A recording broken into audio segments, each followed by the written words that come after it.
This story can't get any more crazier than it already has. The internet has a major problem with judging a book by its cover. So a couple days ago when Corey Harris's story, a man from Detroit, Michigan, I believe, came out where there was a Zoom call where he was supposed to be in court for a citation, we all decided to go ahead and jump to the conclusions and bash him for him being just an idiot. Mr. Harris, are you driving? Actually, I'm pulling into my doctor's office, actually. Just give me 1 second. I'm parking right now. I'm pulling in right now at this second. Yes, I am. All right. What are we doing? Your Honor, we are respectfully requesting an adjournment in this matter, up possibly 2 to 4 weeks if the court would allow. So maybe I don't understand something. This is a driving while license suspended, That is correct, Your Honor. and he was just driving, and he didn't have a license. Is with the charges, Your Honor, yes. No, I'm looking at his Yes. record. He doesn't have a license. He's suspended and he's just driving. That is correct, Your Honor. I don't even know why he would do that.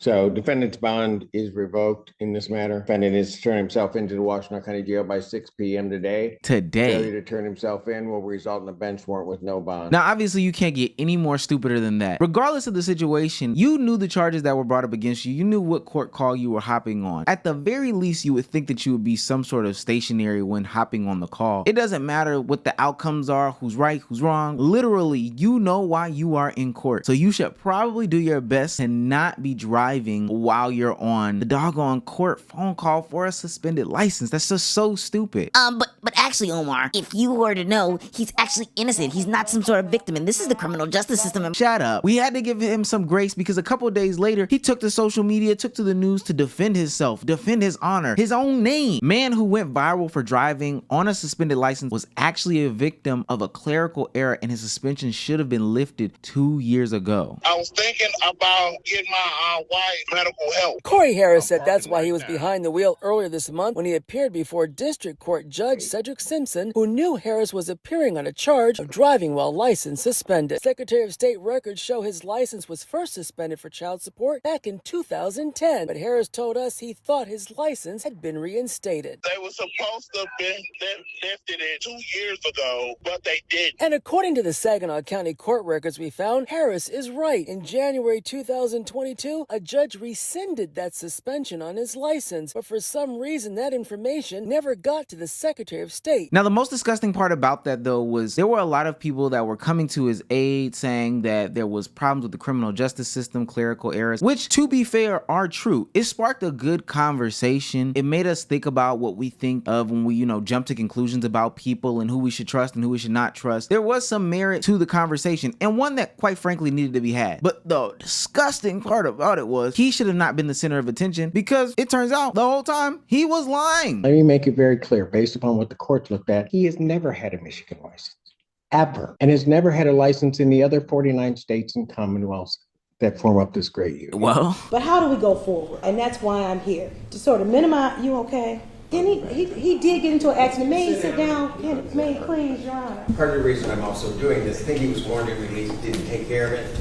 And secondly, this has been out there for 9 years. Well, I did not know about it, Your Honor. Okay. Counsel, there was not a doubt in my mind that that's true. I know.